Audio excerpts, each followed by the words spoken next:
नमस्कार, बहुत बहुत स्वागत है आपका आयुर्वेद पर आधारित हमारे इस बेहद खास कार्यक्रम स्वस्थ विचार में। मैं हूं आपके साथ आपका साथी विकास। हम कुछ ऐसे रोगों से घिरे रहते हैं जिनको हम बहुत ही मामूली समझते हैं, और बहुत से रोग ऐसे होते हैं जो शुरुआती दौर में पता भी नहीं लगने देते, लेकिन जब वो अपना रूप धारण करते हैं रोग का और एक विकराल रूप लेते हैं तो कहीं ना कहीं हमें असाध्य रोग तक दे जाते हैं।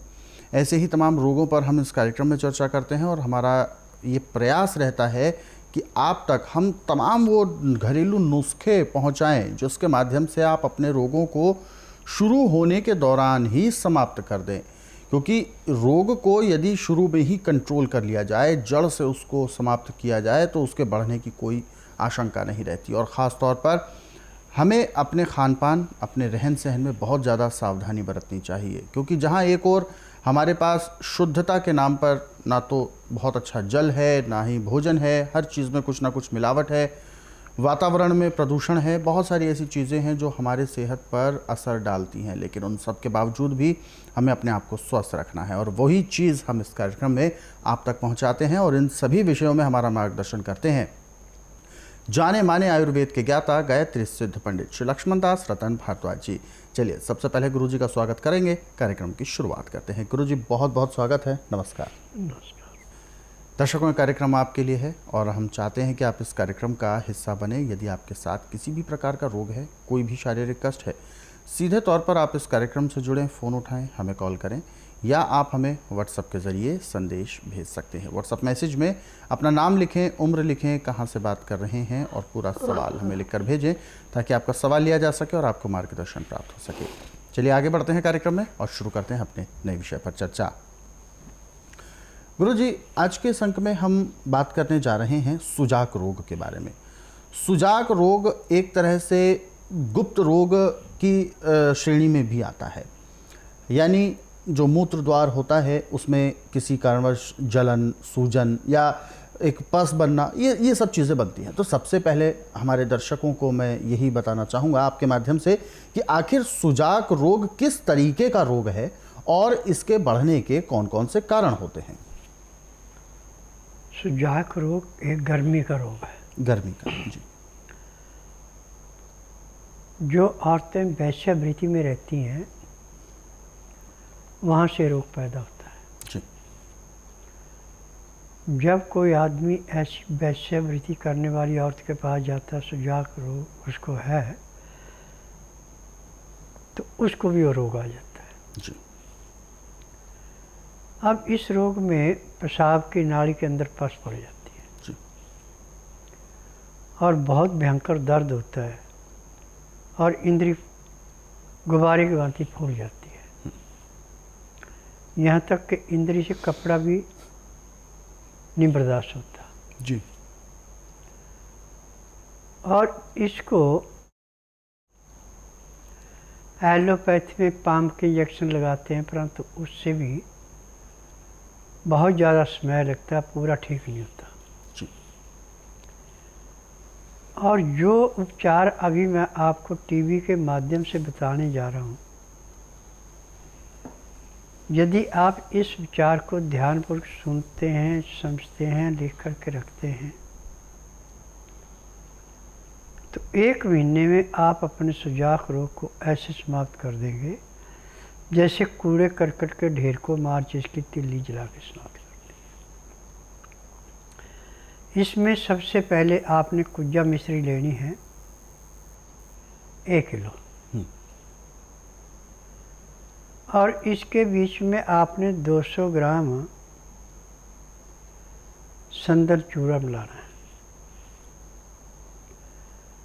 अब इसको 4 लीटर पानी में इतना उबालना कि 4 लीटर का आपके पास 1 लीटर बचे, 3 लीटर सूख जाए। अब इसको छान करके आपने बोतल में रख लेना। अब आपका खाना पीना बंद, प्यास लगे तो लस्सी, भूख लगे तो लस्सी, परंतु लस्सी जो है गाय के दूध की होनी चाहिए। मिट्टी के बर्तन में ही दूध उबालना, मिट्टी के बर्तन में ही जमाना और मिट्टी के बर्तन में ही बिलोना। बुलाने के बाद मिट्टी के बर्तन में लस्सी रखनी। सर्दी का मौसम है तो आप जहाँ मर्जी रख दें, खट्टी नहीं होगी। परंतु गर्मी का, बरसात का मौसम है तो ये खट्टी हो जाती है, खट्टी नहीं होनी चाहिए। तो इसको खट्टी होने से बचाने के लिए किसी तसले में या परात में पानी रख दें, इतना कि जिसमें आपका बर्तन आराम से उसमें टिक जाए। अब उस पानी वाले बर्तन को, लस्सी वाले बर्तन को जो छत का पंखा उसके नीचे रख दें और पंखे को आप 3 की स्पीड से खोल दें। जब वो पंखे की हवा पानी को लगेगी तो पानी ठंडा होगा और ये ठंडा पानी मिट्टी के बर्तन को गर्म नहीं होने देगा। आपकी लस्सी जैसी आपने रखी थी वैसे की वैसी रहेगी, ये खट्टी नहीं होगी। जब भी आपने लस्सी पीनी है तो उसमें इसमें से 4-6 चम्मच लस्सी के अंदर मिला के तब आस्ता आस्ता पीने। 1 गिलास लस्सी पीने में आपको कम से कम आधे घंटे का समय लगाना पड़ेगा। सिप सिप करके पीनी है। अब इसके पीने से एक तो आपको पेशाब बहुत ज़्यादा आएगा, जैसे दस्त लगते हैं ऐसे पेशाब के दस्त लगेंगे। अब उसमें जो सुजाक रोग के कीटाणु हैं, पस है, वो पेशाब के साथ ऐसे निकलेंगे जैसे नदी में बाढ़ आके नदी के किनारे जो कूड़ा करकट होता है उसको साफ करती, ऐसे अंदर से सफाई होना शुरू होगी। अब इसमें कम से कम सुबह से लेकर शाम को 4 बजे तक आपको 3 किलो लस्सी कम से कम पीनी है। इससे फालतू पी लें तो और भी अच्छा। जितना आपको पेशाब खुल करके आएगा उतना ही आपका सुजाक रोग जल्दी ख़त्म होगा।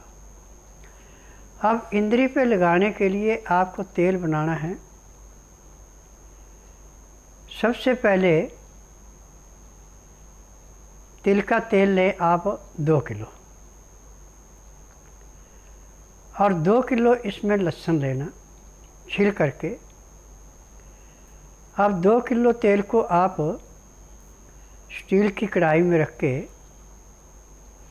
उबालें।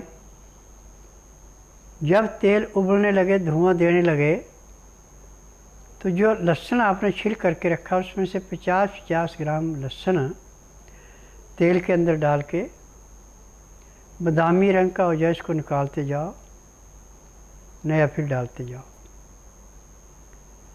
अब आपका 2 लीटर का तेल जो है आपके पास ज़्यादा से ज़्यादा 1.5 लीटर रहेगा। आधा लीटर लहसुन के तलने से समाप्त हो जाएगा। अब इस तेल के अंदर माजू फल पीस करके, जायफल पीस करके, जवित्री, कड़वी कुठ, नीम के पत्ते, ये कम से कम सारी चीज़ें मिला के आधा किलो होनी चाहिए। अब इस तेल में धीमी आंच पे इनको इतना उबालना है कि नीम के पत्ते आपके काले हो जाए। अब इस तेल को नीचे उतार दें। जब तेल का टेम्परेचर 15 से 18 डिग्री के बीच में रहे तो इस तेल को छान लें। तेल को छान करके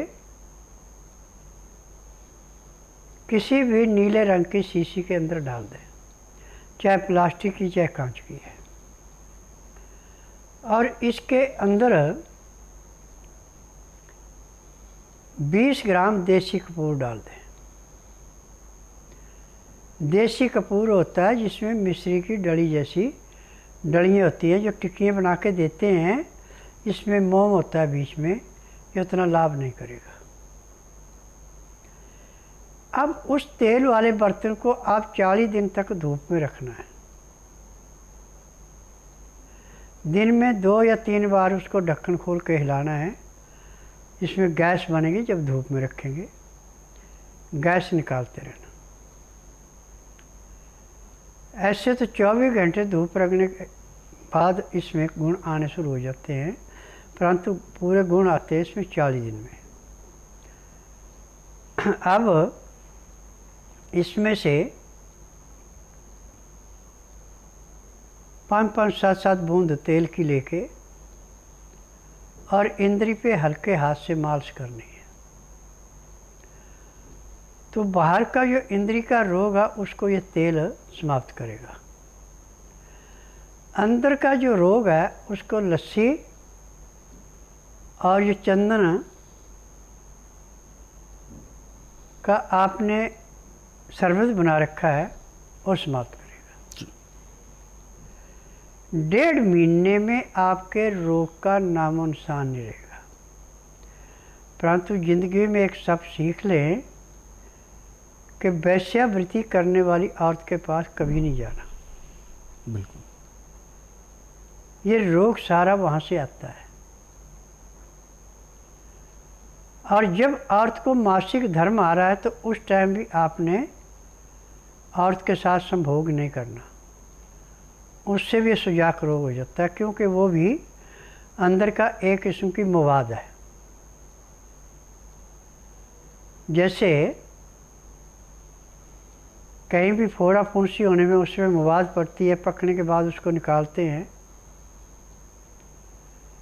ऐसे ही जब भी औरत को मासिक धर्म आता है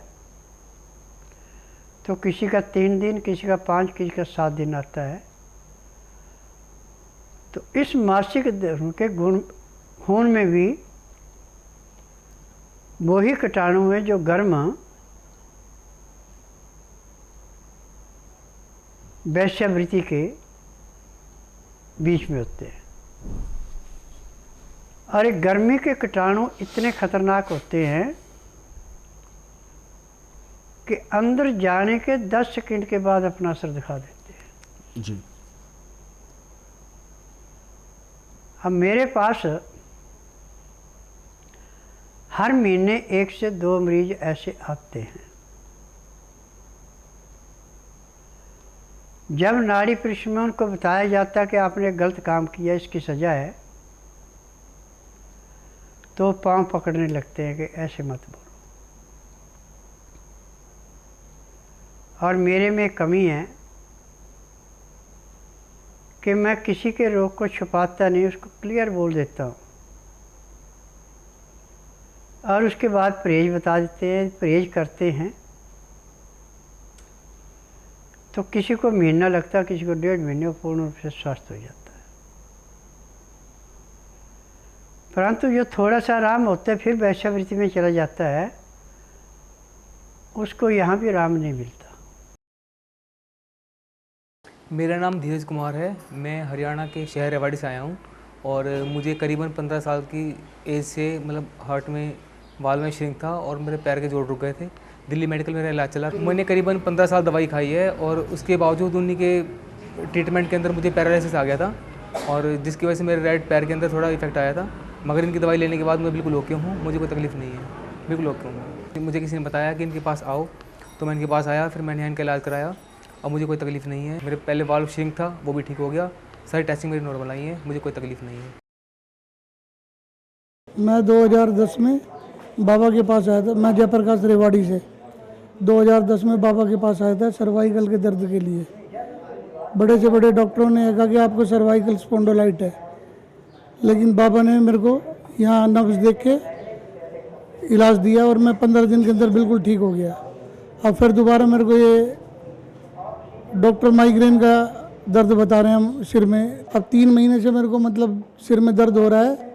मैंने बड़े बड़े डॉक्टरों को दिखाया, रेवाड़ी, दिल्ली, जयपुर, जो भी डॉक्टर कहते हैं सीटी स्कैन करके कि माइग्रेन का दर्द है।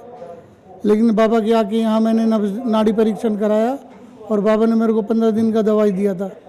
अब मेरे को कुछ आराम लग रहा है, यहाँ रिलीफ है कि आगे मैं ठीक हो जाऊँगा। आगे बढ़ते हैं कार्यक्रम में और बहुत सारे दर्शक हैं हमारे साथ लाइन पर। आइए उनमें से एक से बात करते हैं और शुरू करते हैं अपने दर्शकों से बात करना। हेलो। हेलो जी नमस्कार। हाँ जी, मैं भिंड जिले एमपी से बोल रहा हूँ। सबसे पहले अपना नाम बताएं। मेरा नाम राहुल रायपुर है। राहुल जी, मध्य प्रदेश से बात कर रहे हैं आप?